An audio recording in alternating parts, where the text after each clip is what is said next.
देखो 6.5 का question number 11।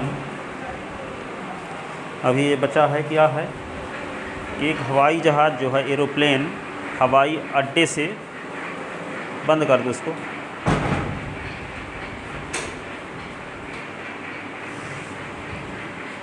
Six point five का क्वेश्चन नंबर 11 नंबर ये है।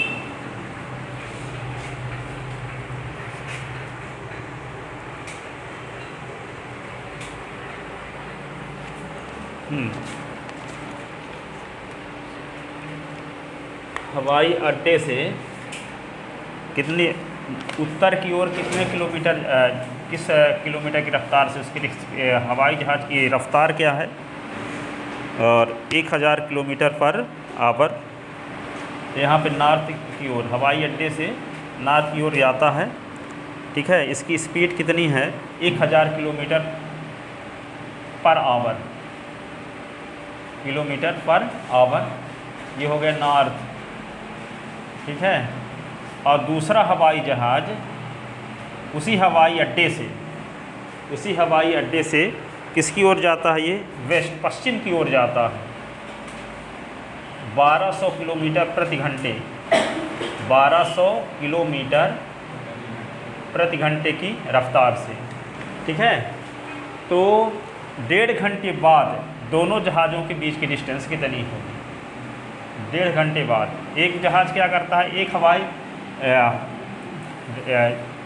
क्या बोलते हैं इसको, हवाई अड्डा बोलते हैं ना, कि बंदरगाह तो चल जहाज़ वाले को बोलते हैं, ठीक है। तो एक हवाई जहाज़ जो है हवाई अड्डे से 100 किलोमीटर, 1000 किलोमीटर पर आवर की रफ्तार से उत्तर की ओर जाता है, नॉर्थ की ओर जाता है, ठीक है। तो उसी हवाई अड्डे से दूसरा जहाज़ 1200 किलोमीटर पर आवर की रफ्तार से, स्पीड से किसकी, पश्चिम की ओर जाता है, वेस्ट की ओर जाता है। तो 1.5 घंटे बाद दोनों जहाज़ों के बीच की डिस्टेंस कितनी होगी, ठीक है। तो 1.5 घंटे बाद, 1 घंटे 30 मिनट बाद दोनों जहाज़ों के बीच की डिस्टेंस, इसका मतलब हाइपोटेनस निकालना पड़ेगा। क्या निकालना पड़ेगा, हाइपोटेनस। तो पहले आपको ये निकालना पड़ेगा कि स्पीड, और speed into time is equal to क्या होता है, डिस्टेंस। स्पीड कितनी है, 1000 किलोमीटर पर आवर, टाइम कितना है, 1.5 घंटा। 1.5 घंटे का मतलब 3/2, ठीक है। तो 1000 में हम किसका गुना कर दें, 3/2 का, तो क्या आ जाएगा, ये काट दो, तो ये 500 आएगा, 500 तो 1500 किलोमीटर हो जाएगी ये वाली डिस्टेंस, 1500 किलोमीटर ये वाली डिस्टेंस। ये वाली डिस्टेंस कैसे निकालेंगे, यहाँ भी क्या होगा, डिस्टेंस इज इक्वल टू होता है speed into time, speed into time. Speed क्या है, 1200 किलोमीटर, ठीक है, और टाइम कितना है, 3/2 ही। तो यहाँ पे क्या आएगा, काट दोगे तो 600, 600 त्याई ये क्या होगा, 1800। तो 1800 किलोमीटर हो गया ये वाली डिस्टेंस, और ये वाली 1500 किलोमीटर है, ठीक है। तो हाइपोटेनस जब निकालोगे तो क्या आएगा, बेस का square plus perpendicular square root में होगा, तो क्या आ जाएगा, हाइपोटेनस ही उसका क्या हो जाएगा, दोनों जहाज़ों के, दोनों हवाई जहाज़ के बीच की डिस्टेंस हो जाएगी 1.5 घंटे बाद, ठीक है। सेंस समझ में आया कि नहीं आया ना। ये होगा बी, लिख लो यहाँ पे सी, लिख लो यहाँ पे ए, लिख लो, ऐसे लिखे। Solution, let first plane travel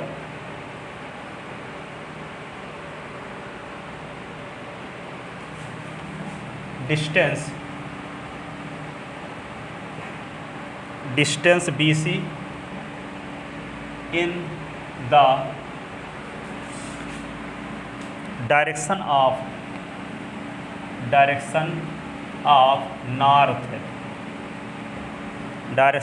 north in 1/2 hour at speed of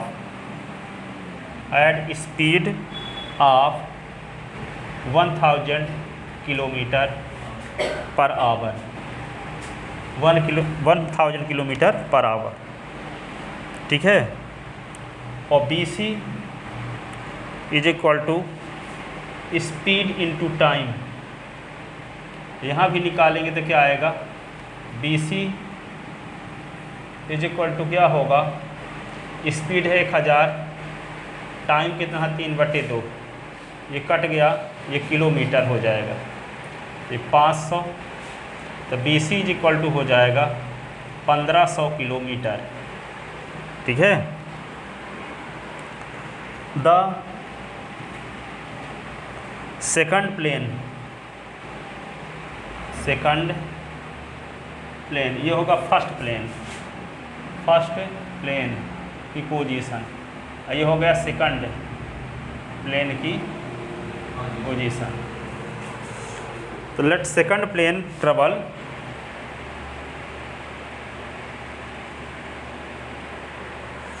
distance BA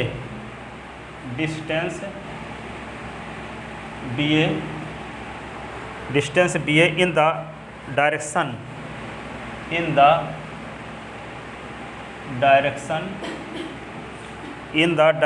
of west in 1/2 hour at speed 1200 kilometre, speed of 1200 kilometre per hour. तो that is BA is equal to क्या होगा, वही क्या होता है,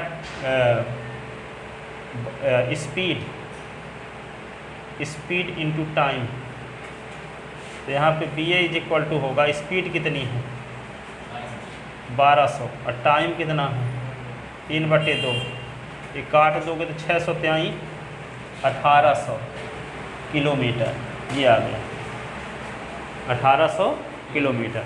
तो ये आपको मिल गया क्या 1800 किलोमीटर, और ये क्या मिल गया 1500 किलोमीटर। तब हाइपोटेनस PGT लगा दोगे in right triangle ABC, in right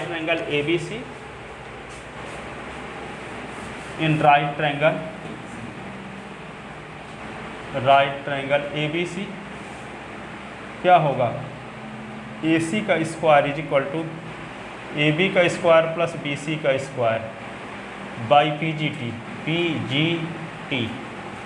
ठीक है। तो AC का स्क्वायर इज इक्वल टू, यहाँ पे AC का स्क्वायर AB के स्थान पे क्या लिखेंगे 1200 का स्क्वायर, 1800 है ना, 1800 का स्क्वायर, ये क्या होगा 1500 का स्क्वायर, ऐसे कर दो।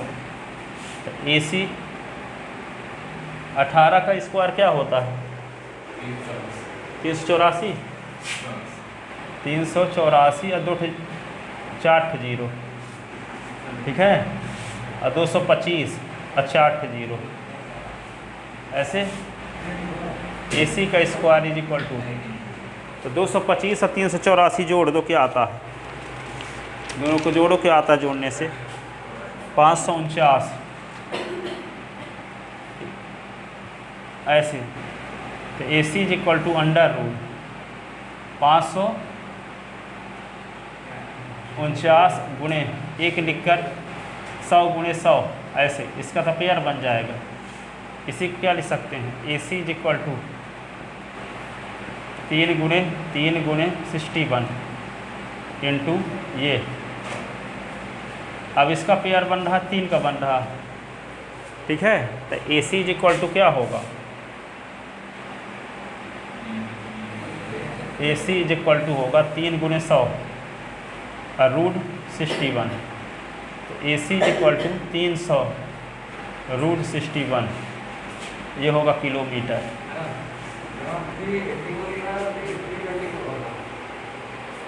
हैं 24, हाँ 324 होगा, हाँ आएगा इतने लास्ट में, हाँ AC आ गया। तो ये हुआ दोनों प्लेन के बीच की डिस्टेंस। लिख लिया। Hence distance between two plane, distance between two plane is equal to 300√61 kilometre. ठीक है ना। अब देखो आगे अगला क्वेश्चन, क्वेश्चन नंबर 12 भी देखो, लिख ले इसको ना। देखते हैं इसमें आ रहा है कि नहीं आ रहा।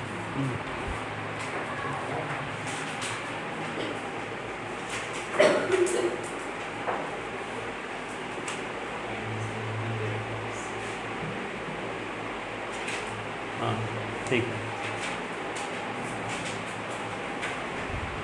अब क्वेश्चन नंबर देखो 12।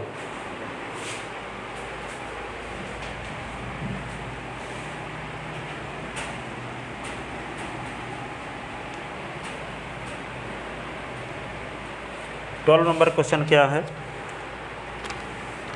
कि दो पोल हैं। क्या है?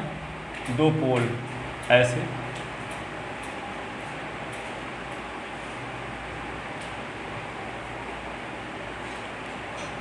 एक पोल की हाइट कितनी है? 11 मीटर है बड़े वाली की, और दूसरे की 6 मीटर है। ठीक है। यदि इन दोनों पोल के बीच की डिस्टेंस आपको पता है 12 मीटर है, तो इन दोनों के टॉप के बीच की डिस्टेंस क्या होगी ये फाइंड करना। दो क्या है? पोल हैं। पहले एक पोल की हाइट कितनी है? 11 मीटर, दूसरे की कितनी है? 6 मीटर। ये दोनों पोल 12 मीटर के डिस्टेंस में हैं। ठीक है, एक प्लेन में। ठीक है, 12 मीटर के डिस्टेंस में ये दोनों हैं। अब आपको ये बताना है कि दोनों पोल के टॉप के बीच की डिस्टेंस क्या होगी, यानी ये हाइपोटेनस निकालना है। ठीक है, तो यहाँ पे जैसे ये 6 है तो ये भी 6 हो जाएगा इतना, जब परपेंडिकुलर खींच देंगे यहाँ से खींच देंगे तो ये 6 हो गया, तो ये भी 6 होगा। अब ये 6 में से 11 में 6 को निकाल देंगे तो क्या बचेगा? 5, तो ये 5 बच गया। ये 12 है तो ये भी 12 होगा, तो 12 और 5 तो ये क्या, इसका हाइपोटेनस निकालना पड़ेगा, तो दोनों के टॉप के बीच की डिस्टेंस आ जाएगी। ठीक है ना। दोनों के टॉप के बीच की डिस्टेंस आ जाएगी बाई PGT से। समझ में आया? दो पोल हैं, दोनों पोल कितने डिस्टेंस में हैं? 12 मीटर के डिस्टेंस में हैं। पहले पोल की हाइट कितनी है? 6 मीटर, दूसरे की क्या है? 11 मीटर। ठीक है, तो आपको ये बताना है कि दोनों पोल के टॉप के बीच की डिस्टेंस कितनी होगी।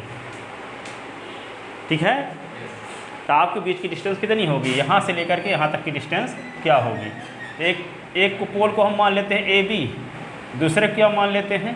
AB नीचे शुरुआत में होगी पोल की, AB मान लिए, फिर ये क्या दूसरा CD, और ये क्या हो गया E। तो लेट क्वेश्चन नंबर कौन सा है ये? 12। Let AB and CD are two poles whose height as follows. AB is equal to 11 metre, CD is equal to 6 metre, and distance between two pole and distance between two poles क्या है? CA is equal to 12 metre is equal to DE। ठीक है ना। अब इसी प्रकार क्या लिख सकते हैं? CD is equal to AE is equal to क्या हो जाएगा? 6 मीटर। तो ये हो जाएगा BE is equal to B is equal to होगा B A minus E A, B A minus E A. तो बी ए कितना है, बी ए कितना है 11 minus 6 is equal to 5 metre. In right triangle D E B, in right triangle D E B,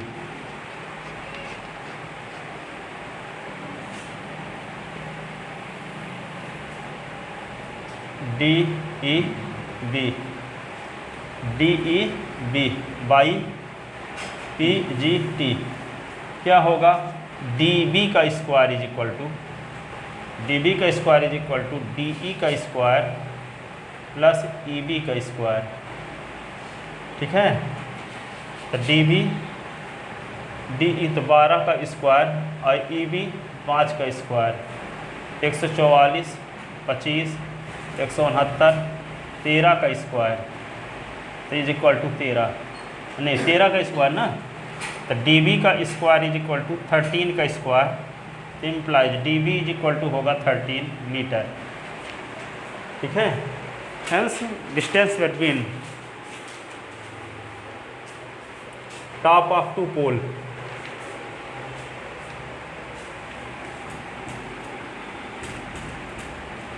hence distance between top of two poles, hence distance between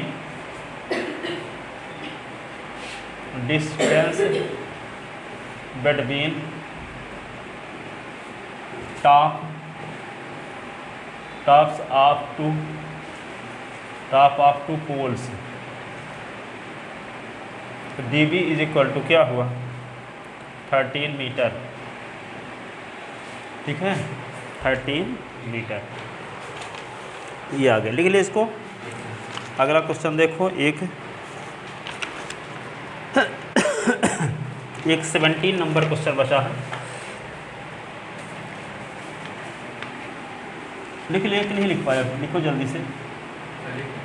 17 number question ये है। ठीक, tick the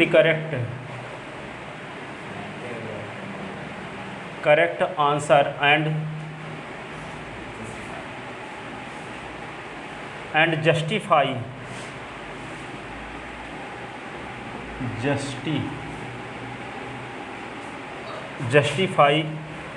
in triangle ABC,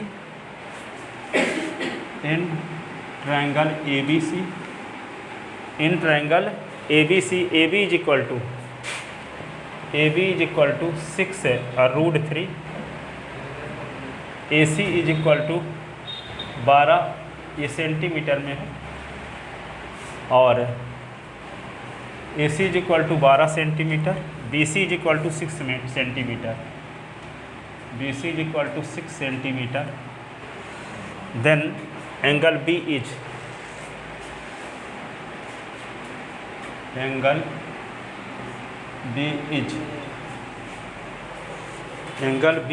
क्या होगा,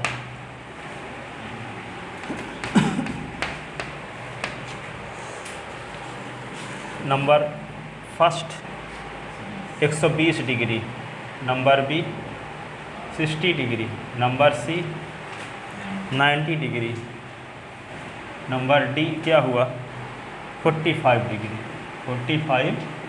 degree.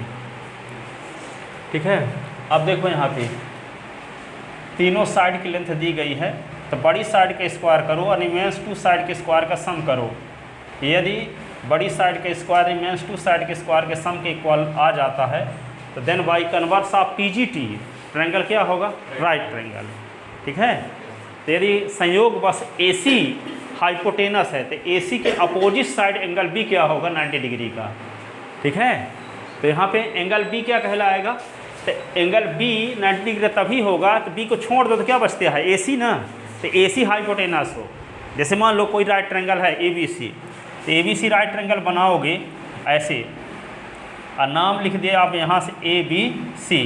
ठीक है, AC hypotenuse है कि नहीं है, तो जब AC हाइपोटेनस है तो A और C का उपयोग हुआ, तो A और C को छोड़कर बचता क्या है B। इसका मतलब इसके अपोजिट एंगल B होगा, अपोजिट एंगल बी। तो यदि ए सी हाइपोटेनस है तो एंगल बी क्या होगा 90 डिग्री। ए सी यदि हाइपोटेनस है तो यदि ए सी का स्क्वायर क्या दिखा दें, ए बी का स्क्वायर प्लस बी सी का स्क्वायर दिखा दें, यदि हम कामयाब हो जाते हैं तब हम कहेंगे कि जो ए सी हाइपोटेनस है और एंगल बी 90 डिग्री का है, एंगल बी 90 डिग्री का। देखते हैं ए सी का स्क्वायर निकालते हैं, तो ए सी का स्क्वायर निकालेंगे तो 12 का स्क्वायर तो क्या होगा 144। अब ए सी के अलावा जो दो साइड बची हैं उनको निकालते हैं, ए बी का स्क्वायर और बी सी का स्क्वायर निकालते हैं। तो ए बी क्या है 6√3 का स्क्वायर और बी सी क्या है 6 का स्क्वायर। तो ये क्या होगा 6 36 23 108 और ये 36 144 से आता है। इक्वेशन ये फर्स्ट हुआ, ये ए बी का स्क्वायर प्लस बी सी का स्क्वायर, इसका नाम equation second. From first and second we get क्या मिला, हाँ ए बी का स्क्वायर प्लस बी सी का square is equal to A C का square, then by converse of P G T triangle A B C is a right angle triangle. ठीक है, where angle B is equal to 90 degree, जहाँ angle B क्या होगा 90 degree, क्योंकि ए सी hypotenuse है तो ए C का अपोजिट एंगल 90 डिग्री का होगा। तो ए सी का अपोजिट एंगल क्या है एंगल बी, ये 90 डिग्री का होगा। तो यहाँ पे यही तो पूछा था ना, angle B is 90 degree, angle ये ऑप्शन इसका सी सही है। ठीक है, अब पहले नंबर क्वेश्चन में 3 साइड, एक ट्रायंगल की 3 साइड दी गई हैं, देखो, और उनमें सबसे बड़ी साइड जो है ना उसका स्क्वायर करो, फिर रिमेंस 2 साइड के स्क्वायर का सम करो। यदि ऐसा आ जाता तो कन्वर्स ऑफ पीजीटी से वे तीनों साइड एक राइट ट्रायंगल की साइड हैं, और यदि ऐसा नहीं आता तो राइट ट्रायंगल की साइड नहीं है। तो उसमें 3 साइड की लेंथ दी गई है, तो जो बड़ी साइड है उसका स्क्वायर करो, फिर जो 2 साइड बची हैं उनके स्क्वायर का सम करो। यदि इक्वल आ गया तो क्या हुआ, राइट एंगल ट्रायंगल की साइड है। जैसे मान लो दिया 3 सेंटीमीटर, 4 सेंटीमीटर और 5 सेंटीमीटर, तो 5 सेंटीमीटर दिया है, इसमें बड़ी साइड कौन है तो 5, तो 5 का स्क्वायर करते हैं तो क्या आएगा 25, और यहाँ 3 का स्क्वायर 4 का स्क्वायर करते हैं तो 9 और 16 तो क्या हुआ 25। तो यहाँ पे इक्वेशन फर्स्ट सेकंड से क्या हुआ 5 का स्क्वायर इज इक्वल टू 3 का स्क्वायर प्लस 4 का स्क्वायर, इसका मतलब 3, 4, 5 राइट ट्रायंगल की साइड हैं। ठीक है, 10 3 centimetre 4 centimetre and 5 centimetre are sides of right triangle. ठीक है, इस प्रकार 5-6 क्वेश्चन दिए हैं, उनको भी लगा लेना। बड़ी साइड के स्क्वायर करोगे, जैसे मान लो दिया है क्या 5 है और 5 दिया है, 12 दिया है और 13 दिया है, तो यहाँ 5 का स्क्वायर करो 12 का स्क्वायर करो 25 है, और ये क्या होगा 144, तो क्या होगा 169 ना, और 13 का स्क्वायर करोगे तब भी 169। ठीक है, तो यहाँ क्या हुआ 5 का स्क्वायर प्लस 12 का स्क्वायर इज इक्वल टू 13 का स्क्वायर। इसका मतलब ये साइड किसकी राइट ट्रायंगल की साइड है, राइट ट्रायंगल की साइड है। इस प्रकार उसमें दिया गया है, यदि आप बराबर नहीं आता तो कहेंगे राइट ट्रायंगल की साइड नहीं है। ठीक है, इस प्रकार ये चैप्टर ख़त्म हुआ। अब अगला चैप्टर कल बढ़ाएंगे। ठीक, बहुत खींच गया ये टाइम।